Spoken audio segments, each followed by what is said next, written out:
네, 오늘 말씀 가나안 연합군과 이스라엘 백성들이 싸우는 장면인데요. 기브온이 이스라엘과 화친한 일이 있었죠. 가나안 족속인 기브온이 멀리서 온 척 하잖아요. 기운 신발 신고 낡은 가죽 부대 가지고 곰팡이까지 난 딱딱해진 떡을 보여주면서 우리 멀리서 왔습니다. 소문 듣고 왔습니다. 화친하시죠. 여호수아가 묻지 않고 화친 조약을 맺습니다. 여호와 앞에 한 맹세죠. 그런데 사흘길 지나서 보니까 자신들이 점령할 곳에 버젓이 그들이 있는 것입니다. 물으니 두려워서 그랬다. 나무 패고 물기 있는 자 할 터이니 받아달라. 그 또한 하나님의 실수에 대한 수습이죠. 하나님께서 합력해서 선을 이루어 가시는데 그 내용이 이어집니다. 시작은 여호수아의 하나님 앞에 묻지 않음의 실수로 기인했지만 하나님께서 그 일도 또 복으로 바꿔주십니다. 어떻게 바꿔주시냐면 기브온이 화친했다라는 소식을 다른 가나안 왕들이 듣습니다. 오늘 말씀에 보면 1절에 그때 여호수아가 아이를 빼앗아 진멸하되 여리고가 그 왕에게 행한 것 같이 아이와 그 왕에게 행한 것과 또 기브온 주민이 이스라엘과 화친하여 그 중에 있다함을 예루살렘 왕 아도니세덱이 듣고 크게 두려워하여 이는 기브온은 왕도 같은 큰 성읍이요 아이보다 크고 그 사람들은 다 강함이라. 기브온이 이스라엘 쪽에 붙었다라는 소식이 나머지 가나안 왕들에게 있어서는 굉장히 놀랄 그런 소식이었습니다. 두려워했죠. 기브온이 큰 성읍인데 이스라엘 쪽으로 갔다. 가만히 있으면 안 되겠다. 연합해서 선제 공격을 감행합니다. 먼저 기브온을 치죠. 배신자다. 기브온을 칩니다. 4절에 보면 내게로 올라와 나를 도우라. 우리가 기브온을 치자. 이는 기브온이 여호수아 이스라엘 자손과 더불어 화친하였습니다. 하매 아무리 다섯의 족속의 다섯 왕들이 곧 예루살렘 왕과 헤브론 왕과 야르문 왕과 라기스 왕과 에글론 왕이 함께 모여 자기들의 모든 군대를 거느리고 올라와 기브온에 대진하여 싸우니라. 기브온은 당연히 화친을 맺은 이스라엘에게 도움을 청합니다. 길가에 있는 이스라엘에게 와서 도와달라. 6절에 나오죠. 기브온 사람들이 길갈 진영에 사람을 보내 여호수아에게 전하되 당신의 종들 돕기를 더디게 하지 마시고 속히 우리에게 올라와 우리를 구하소서. 산지에 거주하는 아모리 사람의 왕들이 다 모여 우리를 치나이다 하매. 이제 공은 여호수아에게 넘어갔습니다. 여호수아가 어떻게 해야 할까요? 여호수아가 어떻게 하는 게 옳습니까? 잘됐다. 이참에 기브온을 같이 이제 떨어낼 수 있는 것이다. 그렇게 인간적으로 생각할 수도 있지만 여호수아는 그렇게 하지 않았습니다. 참 여호수아는 신실한 사람이에요. 하나님이 세우실 만한 그런 하나님의 사람입니다. 하나님 앞에 맺었던 그 약속을 기억해요. 그리고 기브온 돕기에 지체하지 않습니다. 그래서 7절에 보면 여호수아가 모든 군사와 용사와 더불어 길갈에서 올라가니라. 저는 이 장면이 참 인상적입니다. 자신의 실수였지만 그래도 하나님 앞에 맺은 언약에 하나님 앞에서의 신실함을 하나님 앞에 보입니다. 그래서 그렇게 기브온 돕기에 나서는 여호수아와 함께 하시겠다는 이미 8절에서 약속의 말씀 주십니다. 그때 여호와께서 여호수아에게 이르시되 그들을 두려워하지 말라. 내가 그들을 내 손에 넘겨주었으니 그들 중에서 한 사람도 너를 당할 자가 없으리라 하신지라.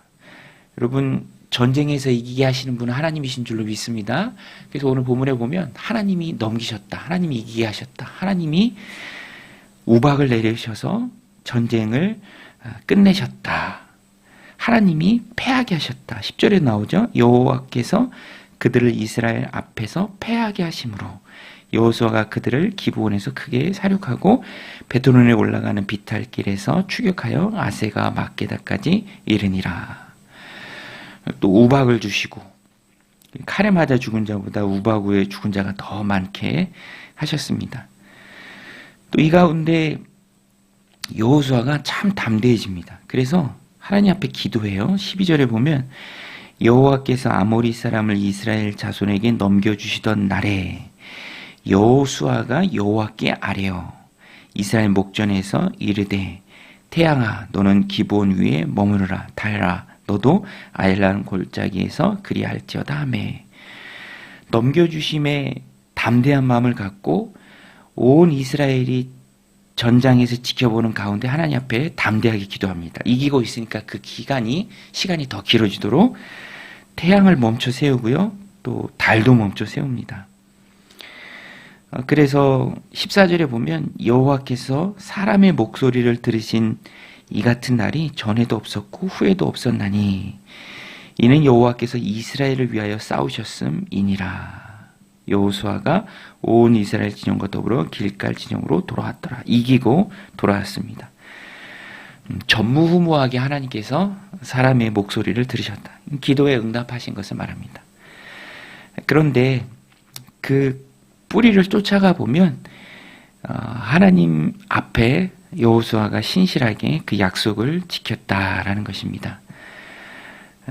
그래서 오늘 본문을 보면 하나님 앞에 갖는 신실한 마음이 얼마나 중요한가. 신실하다는 것은 두 가지로 나눌 수 있는데 첫 번째는 약속하면 지킨다라는 그 하나님의 성품에 기인합니다. 하나님은 하나님의 말씀을 이루시는 분이죠.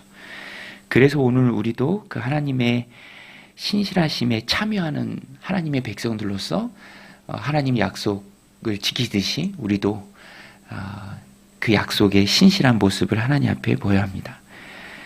연약하죠. 부족하지만 그러나 하나님이 신실하신 분이기에 우리도 약속한 것은 지킨다라는 그런 신실한 모습을 하나님 앞에 보여야 한다라는 것입니다. 하나님은 결과만 보시는 분이 아니라 그 과정과 그 마음을 보십니다.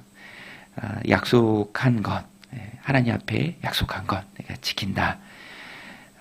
그것을 하나님이 귀하게 보시고요. 두 번째는 끝까지라는 의미가 있어요. 끝까지. 어렵고 힘들지만 끝까지 간다. 인내한다. 그래서 신실한 것은 사람의 마음하고는 전혀 상관이 없습니다. 사람은요, 단순히 변심합니다. 막 바꾸고, 말을 바꾸고. 사람하고는 전혀 멀리 떨어진 하나님의 성품이 바로 신실한 성품인데, 이 신실하신 성품을 우리가 받을 때, 또 성령의 열매로 가져갈 때, 하나님께서 내 삶을 붙드시고 또 도와주십니다. 그 내용이 고스란히 여호수아 10장에 담겼죠. 오늘도 여호수아의 신실함, 또 그 하나님 앞에서의 모습을 하나님이 붙드시고 또 놀라운 태양이 멈추는 그런 경험도 하게 하셨습니다. 또 이기게 하셨죠. 그래서 세상에서 말하는 전화위복이에요. 이 전화위복이라는 말이 10장에 가서 보면 딱 맞습니다. 신실함은 전화위복의 열쇠가 됩니다. 그래서 이 오늘 전쟁이 여호수아가 가나안 땅을 정복하는 정복전 중에서 하나의 큰 기둥이 됩니다. 남쪽 지역을 다 차지해요. 뜻하지 않게 기브온이 도와달라 해서 약속했으니까 지키겠다라고 나갔는데 하나님이 놀랍게 역사해 주셔서 이참에 이 가나안 땅을 보면은 남북으로 길게 돼 있잖아요. 남쪽 지역은 이 전쟁 때문에 다 취하게 됩니다. 전화위복이죠. 그 길에 신실함이 있다라는 것입니다. 오늘도 어렵고 또 힘들고 고난과 염려와 문제들이 참 많이 있지만 우리가 하나님 말씀 붙들고 신실하게 나아간다면 하나님께서는 그 모든 어려움을 전화위복의 기회로 주실 줄로 믿습니다. 이기게 하시고 또 승리를 주시는 분은 하나님이시기 때문에 그렇습니다. 오늘 우리들 삶 가운데 놀라운 축복의 통로가 되는 그 신실함을 붙들고 나아가는 저 여러분들이 다 되시기를 주님의 이름으로 간절히 축원드립니다. 우리 같이 말씀 붙들고 함께 기도하며 나아가겠습니다.